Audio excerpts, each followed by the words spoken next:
Hello, welcome back to the second video covering job order costing. So right now I'm going to pick up where we left off by talking about product versus period costs. So again, when we talked about last time is we classified product versus period costs, and I was discussing that it's important to make sure that classification is right. And the reason for that is that product costs, these costs are assigned to inventory and COGS. COGS is the abbreviation for cost of goods sold. And so these are expensed when a product is sold. Period costs, on the other hand, are identified with accounting periods, so a year for now, accounting periods rather than products, hence the name period costs, and these are expensed when incurred. Okay? So again, if we look down here, this kind of talks about, this kind of summarizes exactly what I was just saying. We look at materials, labor, and overhead. Those are product costs, also known as manufacturing costs.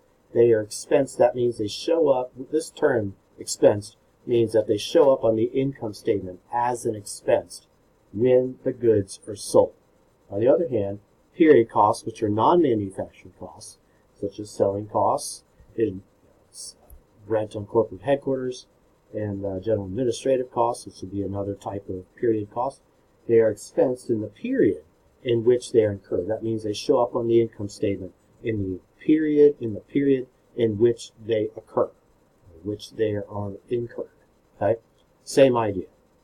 So if I have an example, let's say I'm making this table, again, this is our running example that we've used about making this table, and I have these materials, labor, and overhead costs. And I incur these costs to make this table in December 2018. And I finish making the table in December 2018. So I have the materials cost and the pay somebody to make the table. And then I have the overhead, the rent on the factory, the insurance on the factory pushed down to make this table in 2018. But I don't sell the table until January 2019. What happens with respect to the balance sheet in the income statement? Well, this table is considered finished goods inventory. So it shows up in inventory, which is a current asset on the balance sheet until the point it is sold. So at the end of December, when I do my balance sheet, it's going to show up as finished goods inventory. It will not show up as cost of goods sold.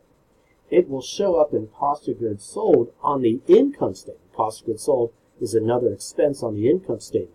It will show up in cost of goods sold on the income statement in 2019 because I sold it in 2019, even though I incurred the expense to make it in 2018. So again, those manufacturing costs show up as a cost of goods sold on the income statement, expensed, when they are sold, not when they are incurred. Could be the same period, but it doesn't have to be.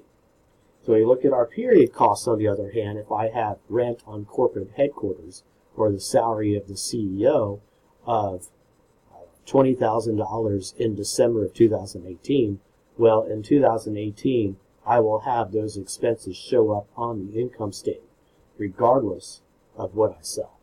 Okay? So, period costs, they're expensed in the period in which they happen, in which they are incurred. Product costs, on the other hand, are expensed in the period in which the product is sold. Okay? So why don't you go ahead, and on the next page you can see we have a few quick check problems.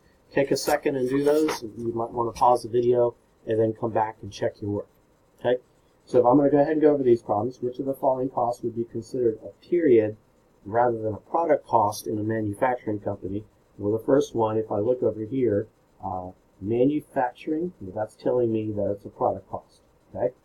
Property taxes on corporate headquarters, that's a period cost. Direct materials cost, we know that's a product cost. Electrical cost to light production facility, that means product. Sales commissions means period. Which of the following is a period cost? We look over here. Raw materials, that is a product cost. Manufacturing plant maintenance, this is manufacturing overhead. That's a product cost. Wages for production line workers, this is direct labor, also a product cost. Salary for the VP of Finance, that would be considered a period cost. Which of the following is a direct materials cost? Steel for shipbuilder, that's the correct answer. That'd be direct materials. Let's talk about some of these other ones though. Production supervisor salary, this is indirect labor, so that'd be considered manufacturing overhead. Factory rent would be considered manufacturing overhead. Wages for production line workers is direct labor. All three of these are product costs, but they are not direct materials costs. This, again, this is manufacturing overhead, direct labor. Okay? Let's talk about the balance sheet presentation of product costs, which is on your next page right over here. We talk about manufacturing companies. Let me just catch up here. Manufacturing companies have three inventory accounts on the balance sheet. Okay? 3 inventory accounts on the balance sheet. So remember that inventory accounts, those are current assets on the balance sheet. So we have 3 of these. The first one we say is our raw materials. Okay? Our raw materials is the cost of direct and indirect materials on hand to make a company's products. Okay? So examples would be wood, and glue. Okay? So the cost of the direct and indirect. So we put the direct and indirect costs into raw materials.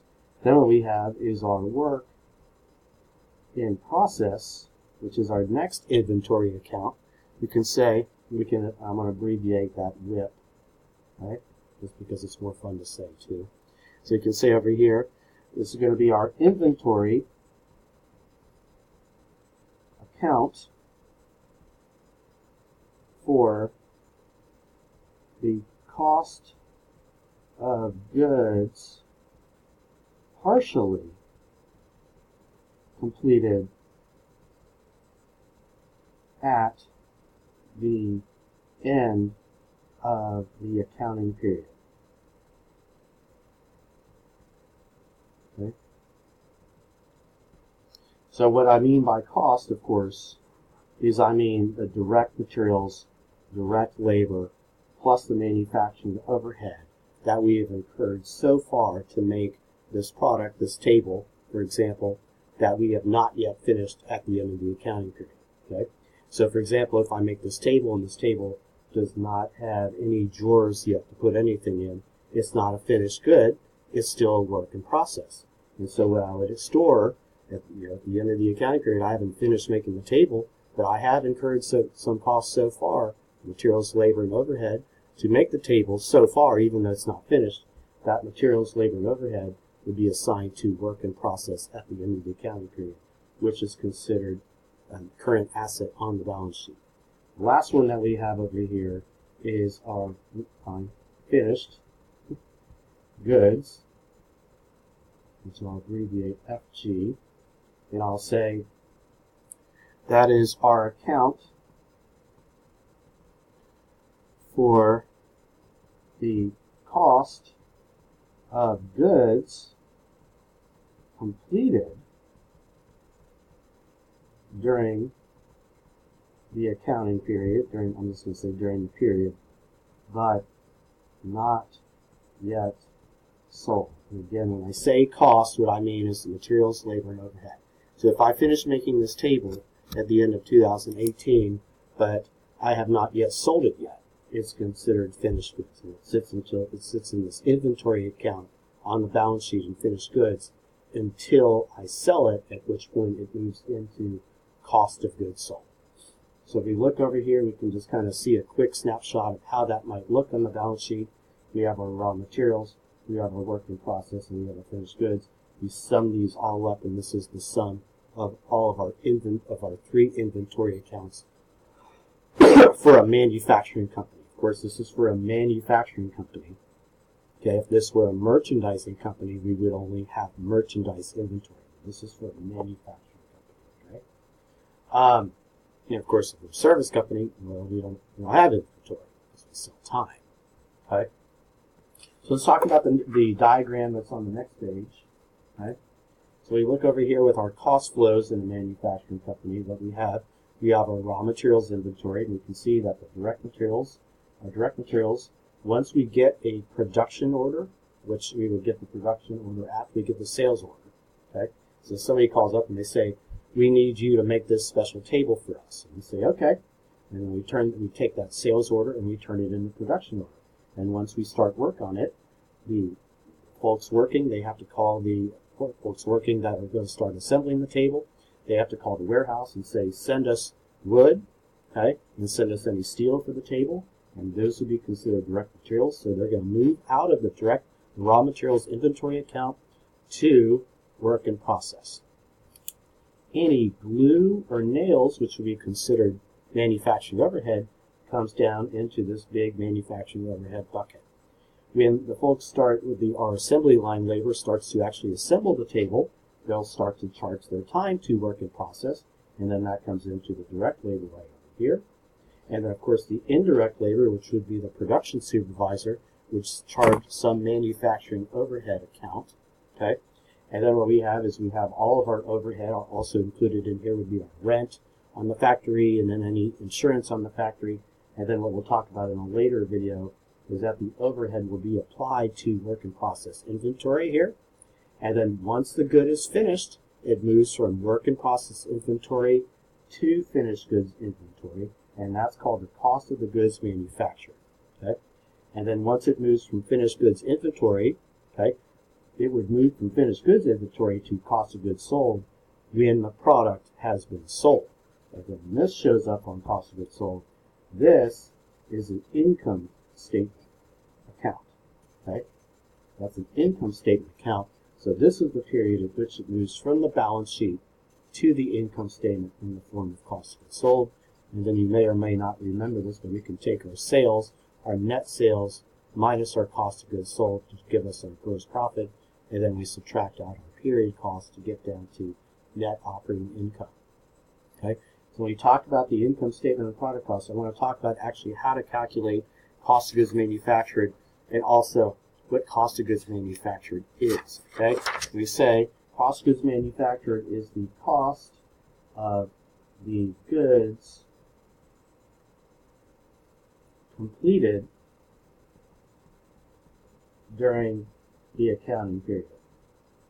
Okay? The cost of the goods completed during the accounting period. And again, what do I mean by cost? I mean the materials, labor, and overhead that has been incurred to make this table, that we've had to make this table during the accounting period. Once it's finished, it moves from WIP into finished goods. Okay? And the way that we actually calculate cost of goods manufactured is we take our beginning work in process plus our current manufactured costs. And again, this is our direct labor, our DL, our DM, and our manufacturing overhead that we've incurred so far, that we incurred during the accounting period, minus the ending balance in work in process. So this might be a little bit confusing, but let's say that you go out to dinner on a Friday night, and you had a lot of fun, and you may not remember exactly how much you spent.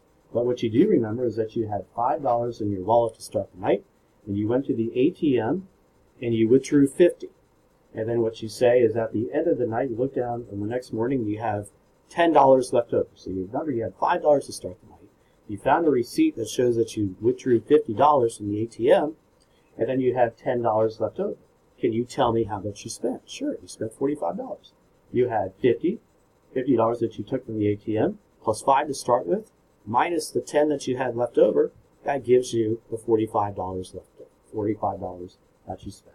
We're doing the exact same math to come up and calculate our cost of goods manufactured. The cost of our beginning work in process, materials, labor, and overhead, plus any additional materials, labor, and overhead incurred, minus the